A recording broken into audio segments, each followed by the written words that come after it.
आप हैप्पीनेस को डीप पढ़ेंगे साइकोलॉजी की नज़र से, एक हैप्पीनेस है जो बहुत शॉर्ट लिविंग है, ठीक है, that is the fake happiness, उसको साइकोलॉजिस्ट कहते हैं फेक हैप्पीनेस है। वो शॉर्ट लिविंग है, गाना सुना एकदम मूड बूस्ट हो गया, म्यूजिक सुना मूड बूस्ट हो गया, चॉकलेट खाई एकदम मूड बूस्ट हो गया, ठीक है, या आपको जो है ना एक फनी मूवी देखी मूड बूस्ट हो गया, कॉमेडी मूवी देखी मूड बूस्ट हो गया, तो वो तो है शॉर्ट लिविंग। उसके बाद क्या होगा, जैसे ही वो गाना खत्म हुआ फिर डिप्रेस। वो तो उसके पीछे साइंस क्या है, गाना जब तक चल रहा है डोपामीन निकल रहा है, केमिकल, डोपामीन प्लेजर का केमिकल है, जैसे ही गाना बंद हुआ डोपामीन खत्म, तो दोबारा से वही हालत। दूसरी टाइप होती है happiness because of some sense of achievement, ये फिर कुछ स्टेबल है। पहली तो बिल्कुल ही शॉर्ट लिविंग है और उसको हम रद्द नहीं कर रहे, उसकी भी जरूरत है। अच्छा खाना खाएं, अच्छा जूस पिएं, एकदम मूड बूस्ट होता है, अच्छी बात है, मूड बूस्टर्स की जरूरत है, लेकिन उसको हैप्पीनेस ना समझ लें, वो सिर्फ मूड बूस्टर है, that is not happiness. Second type होती है happiness because of some achievement, वो फिर कुछ स्टेबल है, यानी आपने कुछ अचीव किया, असाइनमेंट की, अच्छा रिजल्ट मिला, you feel a sense of achievement, you become happy. आपका जीपीए अच्छा आया, you feel a sense of achievement, you become happy, ठीक है। इसी तरह मे बी आपकी शादी हो गई, अच्छी बात है, एक सेंस ऑफ अचीवमेंट है कि चलो मुझ पे जिम्मेदारी है, अब मैं मेरा ईमान बच जाएगा वगैरह वगैरह, तो दैट इज हैप्पीनेस, बट वो भी स्टेबल नहीं है इतनी। ओनली स्टेबल हैप्पीनेस इज अला बिज़िक्रिल्लाह तत्मइन्नुल कुलूब, और ये साइंटिफिकली हम प्रूव कर सकते हैं, ठीक है, कि only stable form of happiness is जो अल्लाह के जिक्र से मिलती है, जो आपको स्टेबल रखेगी, आपके मूड को स्टेबल रखेगी। तो इसलिए जिक्र के बेशुमार बेनिफिट्स हैं और नमाज के बेशुमार बेनिफिट्स हैं। जापानीज 5 प्रिंसिपल जापानीज के हैं, लाइफ के प्रिंसिपल्स, बहुत कॉमन, आपने इंस्टा पे पोस्टें देखी होंगी, 5 Japanese principles to transform your life. चले हम 3 को डिस्कस करते हैं, ठीक है, क्योंकि ये मैं आपको इसलिए बता रहा हूँ कि इन पे बहुत बात होती है और हमारी यूथ इनको बड़ा कूल समझती है, और ठीक है, अच्छी चीज़ें, so they think this is very cool, so हम इनके मुताबिक बात कर लेते हैं। इकिगाई, ये बुक भी है Ikigai, the Japanese secret to a long and happy life. ये क्या है Ikigai? Basically Ikigai is the mindset कि आप हर चीज़ के साथ पर्पज़ अटैच कर दें, मीनिंग अटैच कर दें हर चीज़ के साथ। जब इंसान हर चीज़ के साथ पर्पज़ अटैच कर देता है तो वो खुश रहने लग जाता है, ठीक है। मैं आपको मिसाल देता हूँ, एक बंदा एक कंपनी खोलता है, और लेट्स से बुनियादी सी मिसाल देता हूँ कि आपने फास्ट फूड कंपनी खोली है या होटल खोला आपने। अब एक पर्पज़ है पैसा कमाना, कोई हर्ज नहीं, कमाया जा सकता है, लेकिन इसके साथ एक हायर लेवल पर्पज़ अटैच कर दें। आप कहें जो खाना बचेगा वो मैं गरीबों को दूंगा, जो ये लोग खाना छोड़ जाएंगे और लोग खाना छोड़ के जाते हैं, ये मैं गरीबों को दूंगा, या मेरी जो इनकम होगी, जैसे अलबेक का मॉडल है, उसका 1% जाएगा ही जाएगा हर माह चैरिटी में। तो ये आपने क्या किया, बिजनेस के साथ पर्पज़ अटैच कर दिया, इकिगाई इसे कहते हैं। आपका बिजनेस भी ग्रो करेगा और आपको ज़्यादा सेंस ऑफ फुलफिलमेंट फील होगी कि yes I am doing something good, ठीक है। इसी तरह आप डॉक्टर बनने जा रहे हैं, आपको मुश्किल लग रहा है बहुत, आप में मोटिवेशन नहीं, यार इतना पढ़ना पड़ता है, 18-18 घंटे पढ़ना पड़ता है, आपको बोरिंग भी लग रहा है, आप इकिगाई अप्लाई कर दें, उस पर पर्पज़ अटैच कर दें। आप कहें कि नहीं देखो, कल को मैं लोगों की हेल्प कर सकूंगा, कर सकूंगी, कल को मैं काउंसलिंग कर सकूंगा लोगों की, कल को मैं कोई अल्लाह रसूल की बात, उन्हें डॉक्टर की बहुत बात मानते हैं पेशेंट, ब्लाइंडली मानते हैं, डॉक्टर जो कह दे ब्लाइंडली करते हैं, ठीक है। तो देखें ना, आप मोटिवेशन ला सकते हैं कि अब एक पर्पज़ अटैच हो रहा है इसके साथ, खिदमत खल्क का, तो मोटिवेशन आ जाएगी, इसको कहते हैं इकिगाई।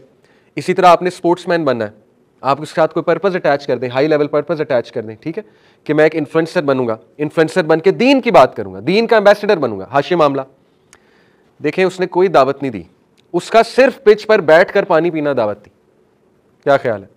रिजवान, उसका सिर्फ नमाज पढ़ लेना दावत है, ठीक है। तो इन्फ्लुएंसर बन के दीन प्रैक्टिस करना ये इकिगाई है कि ठीक है चलो पर्पज़ अटैच हो गया। तो देखिए, नमाज, जितना नमाज आपको इकिगाई की तरफ लाती है, कोई और चीज़ नहीं ला सकती। एक बंदा, मैं आपको एक केस स्टडी बताता हूँ, सपोज कर लें दुनिया का सबसे बड़ा लूज़र है, ना उसकी कोई जॉब है, ना उसमें कोई टैलेंट है वर्ल्डली सेंस में, ठीक है। मान लो दुनिया का सबसे बड़ा लूज़र है और लॉस ही लॉस है, दुनिया में लॉस ही लॉस है। जब वो नमाज पढ़ेगा उसको एक सेंस ऑफ पर्पज़ मिलेगा, हो ही नहीं सकता उसको सेंस, उसको क्या सेंस ऑफ पर्पज़ मिलेगा कि चलो ठीक है, मैं दुनिया का सबसे बड़ा लूज़र हूँ, लेकिन अल्लाह के सामने तो मैं अल्हम्दुलिल्लाह नमाज तो पढ़ ली ना मैंने, इतना तो गया गुजरा नहीं हूँ कि नमाज नहीं पढ़ी मैंने, ठीक है। तो जितना नमाज आपको मीनिंग देगी, सेंस ऑफ पर्पज़ देगी, मकसद देगी, और आपको सेंस ऑफ अचीवमेंट करवाएगी, ये तो रूह की सेंस ऑफ अचीवमेंट है ना। आप खुद देखें, जिस दिन आपने इशा पढ़ी हो आपको ना एक सुकून फील होगा, जिस दिन नहीं पढ़ी हो आपको तज़ब्ज़ुब और बेचैनी और परेशानी लगी होगी, ठीक है ना। तो ये तो अंदर से आवाज़ आ रही है कि आप क्यों नहीं मीनिंगफुल लाइफ गुजारें।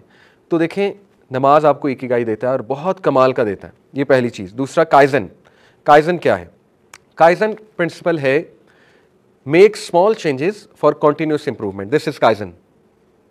अब नमाज आपको काइजन की तरफ कैसे लाता है? देखिए, पहली तो बात, नमाज इज समथिंग वेरी कंसिस्टेंट, ठीक है।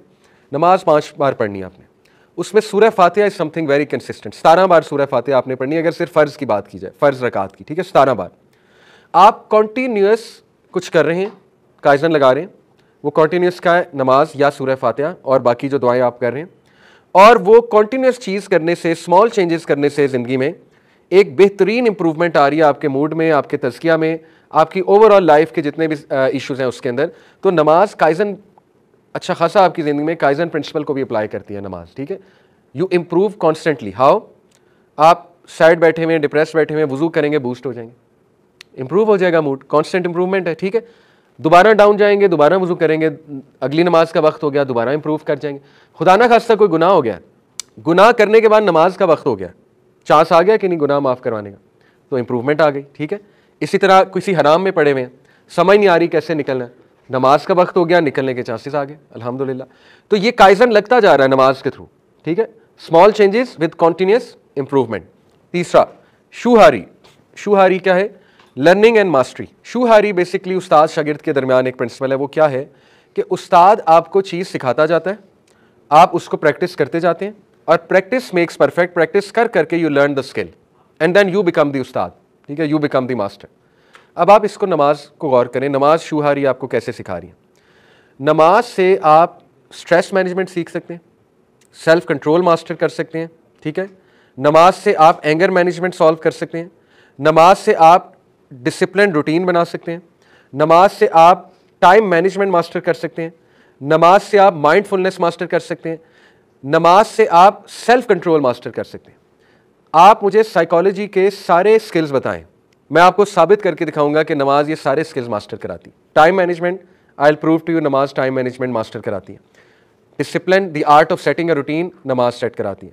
एंगर मैनेजमेंट, मैं आपको साबित करके दिखाऊंगा, नमाज एंगर मैनेजमेंट कराती है।